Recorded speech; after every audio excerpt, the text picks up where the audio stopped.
नमस्कार साथियों, काफ़ी लंबे समय बाद एक बार फिर से आप सभी के बीच YouTube प्लेटफॉर्म पर थोड़ा व्यस्त चल रहा था। बोर्ड परीक्षाएं हैं, स्कूल में काफ़ी काम रहता है। आज थोड़ा समय मिला और मैंने सोचा कि उस एक मुद्दे की तरफ आपका ध्यान आकर्षित ज़रूर किया जाए, जिसे मैंने हमारे स्कूल की मैगज़ीन में भी एड्रेस किया है। जो एज ग्रुप है हमारा 16 साल और उससे ऊपर, 16 से लेकर 28 साल का, जिसे हम युवा कहते हैं, ख़ास तौर से वो लोग जो प्रतियोगी परीक्षाओं की तैयारी करते हैं। आप जानते हैं सबसे बड़ी समस्या उन लोगों के सामने क्या होती है? नॉलेज उनकी समस्या नहीं है। करियर गाइडेंस आज के इस इंटरनेट के दौर में उनकी समस्या नहीं है। आपको एक से बढ़कर एक यूट्यूब पर कंटेंट मिल जाएगा। पैसा उनके लिए समस्या नहीं है, कम से कम आज के दौर में तो नहीं है, क्योंकि चीज़ें बहुत कम दाम पर सहजता और सरलता से उपलब्ध हैं।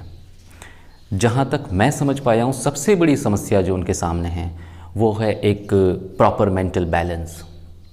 हमारी स्थिति कैसी रहती है, अगर मैं खोल कर कहूँ तो यही रहती है कि जब कभी हम बहुत ज़्यादा कॉन्फिडेंट महसूस करते हैं और अगले ही घंटे, अगले ही कुछ पलों बाद, कुछ मिनटों बाद हमें ऐसा लगने लगता है कि हम बहुत ज़्यादा डिप्रेस्ड हैं।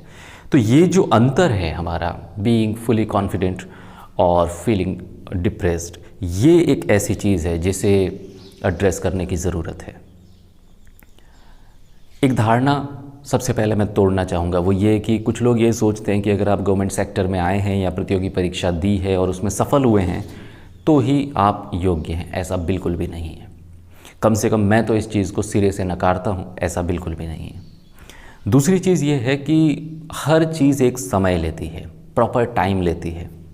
अगर आप में से कोई ये सोचता है कि वो महीने, 2 महीने, 4 महीने की तैयारी के साथ ही आज के दौर जो कट थ्रोट कॉम्पिटिशन का दौर है उसमें किसी प्रतियोगी परीक्षा को क्रैक कर लेगा, तो ये भी संभव नहीं है। मकसद मेरा ये नहीं है कि मैं आपको बताऊं कि क्या संभव है या क्या असंभव है। मकसद मेरा सिर्फ इतना है कि मैं कम से कम उस एक गंभीर मुद्दे के ऊपर आपका ध्यान आकर्षित करूं। आप जानते हैं, आपने कभी सोचा है कि हम लोग डिप्रेस्ड क्यों फील करते हैं? वो क्या चीज़ है जो हमें डिप्रेशन की तरफ धकेलती है? अगर आप थोड़ा सोचेंगे तो आप पाएंगे कि केवल 2 ही दरवाजे हैं जिससे डिप्रेशन एंटर होता है, और बदकिस्मती से वो दोनों ही दरवाजे आपके नियंत्रण से बाहर हैं। पहला दरवाज़ा है जब लोग आपसे बहुत ज़्यादा आशाएं रखने लगते हैं, आपसे बहुत ज़्यादा उम्मीदें रखने लगते हैं और आप उनकी आशाओं के भार तले दब जाते हैं। आपको ऐसा लगने लगता है कि लोग आपको बहुत कुछ समझ रहे हैं और अगर आप इन परीक्षाओं में पास नहीं होते हैं या सफलता प्राप्त नहीं करते हैं या गवर्नमेंट सर्वेंट नहीं बनते हैं तो फिर आपका जीवन नष्ट हो जाएगा, लोगों में आपकी प्रतिष्ठा धूमिल हो जाएगी। ये वो डर है जो सकारात्मकता से पैदा होता है। सकारात्मकता मैं इसलिए कह रहा हूँ क्योंकि लोग आपके प्रति सकारात्मक हैं, लोग आपके प्रति पॉजिटिव हैं और वो आपको ये एहसास कराते हैं कि यू आर कैपेबल इनफ।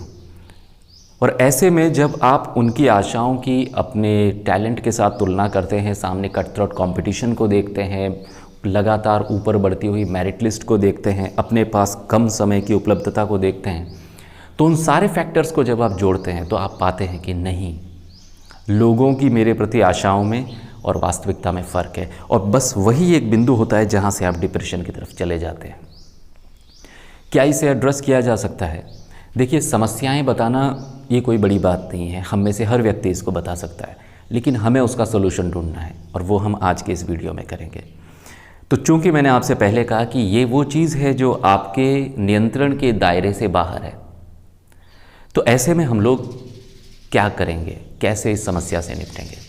फिलहाल हम चर्चा कर लेते हैं जो दूसरा दरवाज़ा है वो देख लेते हैं जहाँ से डिप्रेशन एंटर होता है। जो दूसरा दरवाज़ा है वो भी आपके नियंत्रण के दायरे से बाहर है, क्योंकि ये वो दरवाज़ा है जहाँ लोग आपकी तुलना करते हैं किसी अन्य व्यक्ति के साथ। देखिए, कंपैरिजन एक बहुत बुरी चीज़ है, ख़ास तौर से जब वो इंसानों के बीच किया जाए। तुलना तथ्यों में अच्छी लगती है, फैक्ट्स में अच्छी लगती है, इवैल्यूएशन में अच्छी लगती है ना। जब आप किसी 2 चीज़ों को डिस्क्राइब करते हैं तो तुलनात्मक रूप से करें, दैट्स फाइन। लेकिन जब आप दो इंसानों के बीच, दो जीवित इंसानों के बीच, जीवित इंसान जिनके पास भावनाएं होती है, जो इमोशंस के धनी होते हैं, उन लोगों के बीच जब आप तुलना करते हैं और अपनी उस तुलना के बारे में आप उन्हें बताते हैं, तो वहाँ फिर सुपीरियॉरिटी कॉम्प्लेक्स और इन्फीरियरिटी कॉम्प्लेक्स की समस्या पैदा होती है। जहाँ तक मैं समझता हूँ, आप चाहे कितने ही टैलेंटेड हैं, लेकिन जब आपकी तुलना किसी अन्य व्यक्ति से की जाएगी तो आप हमेशा खुद को इन्फीरियर ही महसूस करेंगे। ऐसा 99% केसेस में होता है। ऐसा व्यक्ति जो आपके समकक्ष है, आपके समान तैयारी कर रहा है, आपको लगता है कि उसमें आपके बराबर टैलेंट है, अगर उससे आपकी तुलना की जाएगी तो आप हमेशा खुद को उससे 19 ही पाएंगे। और जब जब वो तुलना आपके दिमाग में रिफाइंड होगी, तब तब आप यही महसूस करेंगे कि नहीं, वो आपसे बेटर पोजीशन में है, बेटर स्थिति में है और उसकी सफलता की संभावना ज़्यादा है। अब आप एक चीज़ पे गौर कीजिए, आपका जो दिमाग, आपका जो कंसंट्रेशन, आपकी जो क्षमता, जो विवेक अध्ययन में लगना चाहिए था, उसका स्पैन ऑफ अटेंशन यानी ध्यान का दायरा कितना ज़्यादा बढ़ गया है कि वो दो फिजूल चीज़ों पर अपना समय खराब कर रहा है। पहली चीज़, वो लोगों की आशाओं को देख रहा है और दूसरी चीज़, वो इस अपने स्पैन ऑफ अटेंशन बढ़ने की वजह से ये देख रहा है कि लोग उसके बारे में क्या सोचते हैं, लोग उसकी तुलना किस तरह से कर रहे हैं। दुनिया में आज तक ऐसा कोई इंसान नहीं है, कम से कम आज की दुनिया में तो नहीं है, जो वास्तव में आपको जज कर सके, आपकी क्षमता को पहचान सके, आपकी एबिलिटी को मेज़र कर सके।